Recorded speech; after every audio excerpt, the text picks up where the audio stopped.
Hey everyone, hope you're having a great day. So today we're going to look at the flexible grid interface in Thinkorswim.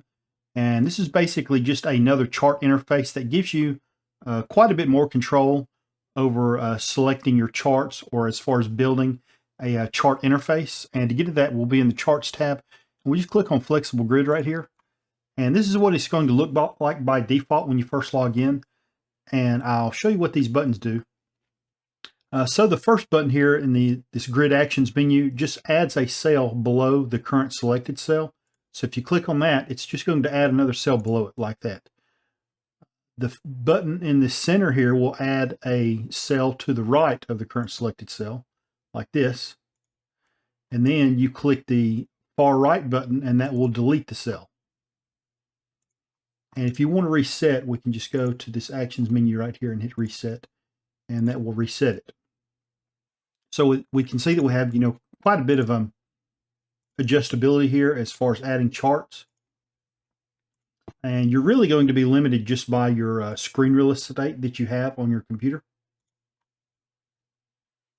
So I'll show you a few grids that I built, and we'll try to build one. So this first one here actually has 9, I guess, grids or boxes. 1, 2, 3, 4, 5, 6, 7, 8, 9. And then we'll do a smaller one. And this one just has 5. So we just have the SPY right here. We have the option chain. We have a call option and a put option right here. And then this is the ES, but this is just an indicator. I'm charted for ES, and I'll show you kind of how to do all that. And also, if you want to get rid of these boxes, once we're done, we'll go to this customize grid and unclick that, and that's how we'll do that. So first, let's just reset. So we're back at square one, so I'm just going to add one to the right here. I'm actually going to drag this over so that is kind of in the center, and we'll delete this. And then if we add one to the right, that's basically going to split this in half, so we don't really have to worry about resizing it. So the next thing I want to do is we're just going to bring up the SPY, and I'm actually just going to bring it up in all of them.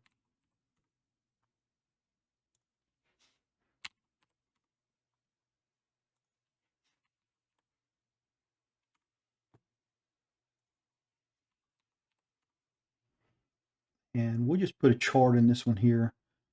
I'm going to right click and go to styles because I've already got some styles saved. So that'll pull up a 1-minute chart right there.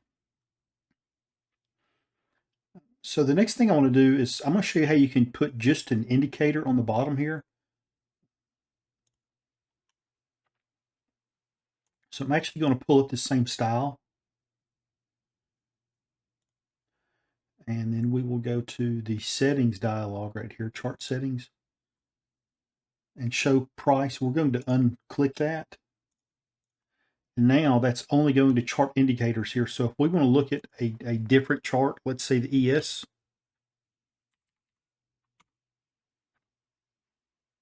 So that will plot those indicators just for the ES.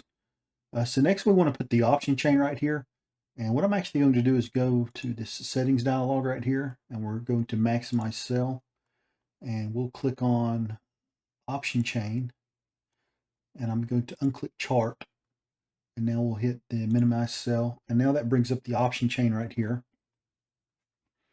And then lastly, we want to pull up the active trader for these two cells.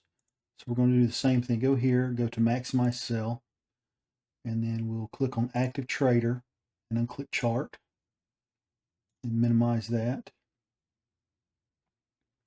And the same thing, maximize cell, active trader, unclick on chart. And you can also scroll through these right here as well. But right now, I think it's easier if I just tell you just to hit back so you know which one you're on. So now what we want to do is, and this is the reason why I haven't linked any of these, we're going to click on the option chain here, and what we can do is just right click, copy, and then click right here. I'm going to hit Control V to paste, and that's going to paste in the call contract. And then we'll go to the puts. Oops, I don't want to do that. Right click and copy that, and right click and paste, or click. Control V, that will paste. So now we have the call and a put here. So if we're wanting to like scalp trade or whatever, we can just click on to buy and sell directly right here. So we don't have to go to another screen. We don't have to go to another screen for the options as well. So that just makes this a little bit faster. And then lastly, what I like to do, once I have it set up how I want it to be, we'll unclick this show sidebar, and that's going to get rid of basically these gray bars on the side like this. And basically the sidebar, if we maximize the cell, this is the sidebar. So we want to make sure that we're happy with how our chart is before we click this to get rid of it, or else we're going to have to pull that back up. And then lastly, once we are done and we want to finalize this, we'll click up here and customize grid. We're going to uncheck this box, and that will get rid of this grid box there that we see, or that customization box. And really, that's all there is to it. Lastly, we're just going to come up here and we can hit Save Flexible Grid As, and we can give that a name right here, and we can also share it if we would like. So anyway, I just wanted to show you kind of how to set this up. Thanks for watching. Have a great day, and bye.